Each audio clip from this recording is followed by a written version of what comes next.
ബീഹാറിൽ നടക്കുന്ന നീക്കം പൗരത്വ നിയമം നടപ്പാക്കാനുള്ള ഗൂഢനീക്കമാണോ എന്നുള്ളതാണല്ലോ ക്വസ്റ്റ്യൻ. പൗരത്വ നിയമം ഇവിടെ നടപ്പാക്കി കഴിഞ്ഞു.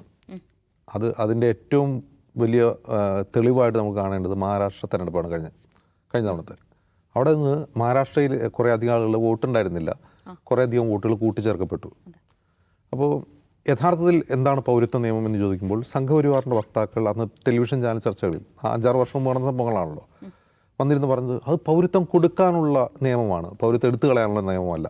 അപ്പോൾ അതിനെ എതിർത്തുകൊണ്ട് അന്ന് ഉയർന്ന ഏറ്റവും വലിയ വാദം ഈ സിറ്റിസൺഷിപ്പ് അമെൻമെൻറ്റ് ആക്ട് CAA, അതുപോലെ നാഷണൽ പോപ്പുലേഷൻ രജിസ്ട്രി NPR, പിന്നെ മറ്റെന്താണ് NRC, national registry of citizenship. ഇത് മൂന്നെണ്ണവും ആണ് അപകടം. ഇത് മൂന്നും കൺവേർജ് ചെയ്യുമ്പോഴാണ് ഏറ്റവും വലിയ അപകടം. യഥാർത്ഥത്തിൽ ഈ നിയമങ്ങളുടെ ലക്ഷ്യം എന്താണ്? യഥാർത്ഥത്തിലുള്ള ലക്ഷ്യം നമ്മുടെ രാജ്യത്തെ കുറേ അധികം മനുഷ്യരുടെ പൗരത്വം ഇല്ലാതാക്കുക, അവരെ പൂർണ്ണ പൗരന്മാരായി ഇവിടെ താമസിക്കാൻ അനുവദിക്കാതിരിക്കുക എന്നുള്ളതാണ്. അപ്പോൾ നമുക്കിവിടെ പൗരത്വം ഉണ്ട് എന്നുള്ളതുകൊണ്ട് നമുക്കുള്ള ഗുണം എന്താണ്? നമുക്കൊരു പാസ്പോർട്ട് കിട്ടും. ഇപ്പോൾ ഒരിക്കലും വിദേശയാത്ര നടത്താത്ത ഒരാൾക്ക് പാസ്പോർട്ട് എന്ത് ഗുണം? ഒരു ഗുണമില്ല. യഥാർത്ഥത്തിൽ പൗരത്വം ഉള്ളതുകൊണ്ടുള്ള നമ്മളെ ഏറ്റവും വലിയ ഗുണം നമ്മുടേതായ പൊളിറ്റിക്കൽ അസേർഷനാണ്. നമുക്ക് വോട്ട് ചെയ്യാനുള്ള അവകാശം, നമുക്ക് രാഷ്ട്രീയമായി ഒരു തീരുമാനം എടുക്കും. ഒരു പൗരൻ എന്ന നിലയിൽ നമുക്ക് വോട്ട് ചെയ്യാനുള്ള അവകാശമാണ്.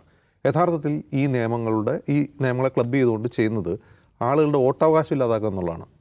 അത് ഇന്ത്യയിൽ സിസ്റ്റമാറ്റിക്കായിട്ട് നടന്നുകൊണ്ടിരിക്കുക.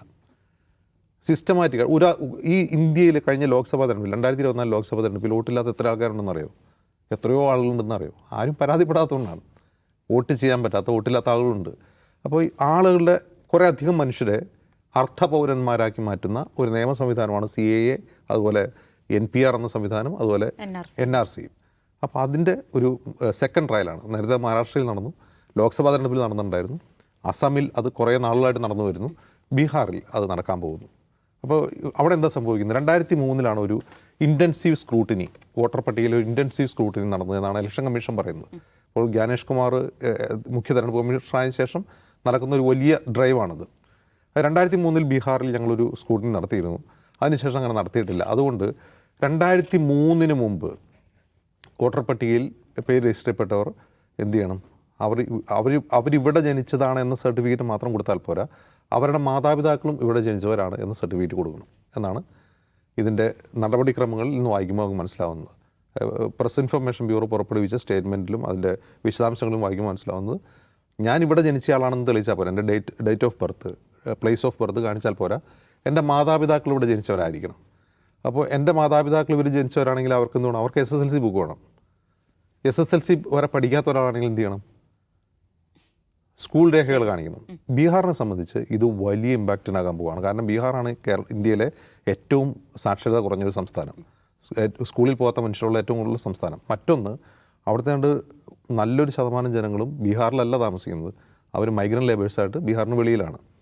ഇപ്പോൾ ഒരു വലിയ ജനവിഭാഗം മൈഗ്രൻ്റ് ലേബേഴ്സായിട്ടുള്ള ആളുകളോട് ഇപ്പോൾ പറയുകയാണ്, ഇപ്പോൾ ഇത് തുടങ്ങി കഴിഞ്ഞു, 25-ാം തീയതി തുടങ്ങി കഴിഞ്ഞു, ഈ പ്രോസസ്സ് 25-ാം തീയതി തുടങ്ങി കഴിഞ്ഞു. 2-3 മാസം കൂടിയാണ് സമയമുള്ളൂ, 2 മാസം. അപ്പോൾ ഈ 2 മാസത്തിനുള്ളിൽ ബോംബെയിലോ അഹമ്മദാബാദിലോ ഡൽഹിയിലോ ഒക്കെ പോയി ജോലി ചെയ്യുന്ന ബീഹാറികൾ, അവർ അവിടെ ചെയ്യുന്ന ജോലി എന്തായിരിക്കും നമുക്ക് ഊഹിക്കാവുന്നതേ ഉള്ളൂ. നമുക്ക് ഊഹിക്കാവുന്നുള്ളൂ എന്ത് ജോലിയായിരിക്കും. അവർ ഇതിനെപ്പറ്റി അറിയുന്നുണ്ടോ? അവർക്കിനി വോട്ട് ചെയ്യണമെന്ന് തീരുമാനിച്ചാൽ അവർക്ക് വോട്ട് ചെയ്യാൻ പറ്റുമോ? അവർ വോട്ടർ പട്ടികയിൽ നിന്ന് പേര് നീക്കം ചെയ്ത് അവർ അറിയാൻ പോകുന്നുണ്ടോ? ഇതിൻ്റെ ചില പ്രക്രിയകൾ, ചില ഫോമുകൾ, ഇപ്പോൾ ഈ എൻറോൾമെൻറ്റ് ഫോമൊക്കെ എന്ന് വെച്ചാൽ അത് ടൈപ്പ് ചെയ്ത് കമ്പ്യൂട്ടറിൽ ടൈപ്പ് ചെയ്ത് പ്രിൻ്റ് എടുത്തിട്ടാണ് ഈ ബൂത്ത് ലെവൽ ഓഫീസർ കൊടുക്കുക, BLO മാർക്ക് കൊടുക്കുക. ഇത് ഇവർ അപ്ലോഡ് ചെയ്തതിന് ശേഷം ഇത് വോട്ടർമാർക്ക് ഡൗൺലോഡ് ചെയ്തെടുക്കാം. ഇതിൽ എത്ര ബീഹാറികൾക്ക് ഇത് ഡൗൺലോഡ് ചെയ്ത് തങ്ങൾ വോട്ടർ പട്ടികയിലുണ്ട് ഇല്ല എന്ന് ഉറപ്പിക്കാൻ എത്ര പേർക്ക് പറ്റും? അപ്പോൾ ഇത് സിസ്റ്റമാറ്റിക്കായിട്ട് കുറേ അധികം ആളുകളുടെ പൗരത്വം, ഞാൻ പറയുന്നത് പൗരത്വം ഇല്ലാതാക്കുക എന്ന് പറഞ്ഞാൽ അവർ നാളെ മുതൽ അവർക്ക് ആധാർ കാർഡ് ഇല്ല എന്നോ, അവർക്ക് ഇവിടുത്തെ മെഡിക്കൽ സൗകര്യം ലഭിക്കില്ല എന്നോ, അവർക്ക് സ്കൂളിൽ ചേരാൻ പറ്റില്ല എന്നുള്ളതല്ല. പൗരത്വത്തിൻ്റെ ഏറ്റവും വലിയ അടയാളമായ വോട്ട് ചെയ്യാനുള്ള അവകാശം ഇല്ലാണ്ടാക്കുകയാണ്. നമ്മൾ ഈ കാണുന്ന ബീഹാറിൽ ഇപ്പോൾ നമ്മൾ നടക്കാൻ പോകുന്ന പ്രശ്നത്തേക്കാൾ വലിയ പ്രശ്നം അസമിൽ നടന്നുകൊണ്ടിരിക്കുകയാണ്.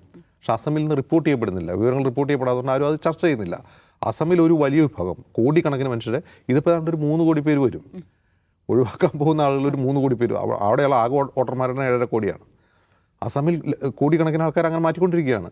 അപ്പോൾ ഇത് ഒരു വിഭാഗം മനുഷ്യരെ അർത്ഥപൗരന്മാരാക്കുക, മനുഷ്യാവകാശങ്ങളോ വോട്ടവകാശമോ രാഷ്ട്രീയാവകാശങ്ങളോ ഇല്ലാത്ത അർത്ഥപൗരന്മാരാക്കുക എന്നുള്ള പണ്ട് ഗോൾവാർക്കർ എഴുതി വെച്ച സാധനത്തിൻ്റെ നിയമപരമായ രൂപമാണിത്, സിസ്റ്റമാറ്റിക്കായ രൂപമാണ് നമ്മൾ കാണുന്നത്. പിന്നെ തെരഞ്ഞെടുപ്പ് കമ്മീഷൻ പുതിയ തെരഞ്ഞെടുപ്പ് കമ്മീഷൻ നമുക്കറിയാം, മുമ്പുള്ള തെരഞ്ഞെടുപ്പ് കമ്മീഷൻ പോലെയല്ല, ഇത് ഭരണകൂടത്തിൻ്റെ ആജ്ഞാനുവർത്തികളായിട്ടുള്ള കമ്മീഷനാണ്. ഭരണകൂടമാണ് അവരെ നിയമിക്കുന്നത്.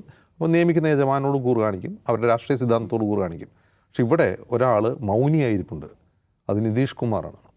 അത് CA നടപ്പാക്കുന്ന സമയത്ത് നിതീഷ് കുമാർ മറുചേരിയിലായിരുന്നു. അപ്പോൾ ഏത് CA ഞങ്ങൾക്ക് കാഗസ് നഹീ ദിഖായെങ്കിൽ, ഞങ്ങൾ കടലാസ് കാണിക്കില്ല എന്ന് പറഞ്ഞ ആളാണ് ആര്? നിതീഷ് കുമാർ. ഈ സംഭവം നടക്കുമ്പോൾ നിതീഷ് കുമാർ മൗനിയാണ് എന്നുള്ളതും ശ്രദ്ധേയമാണ്.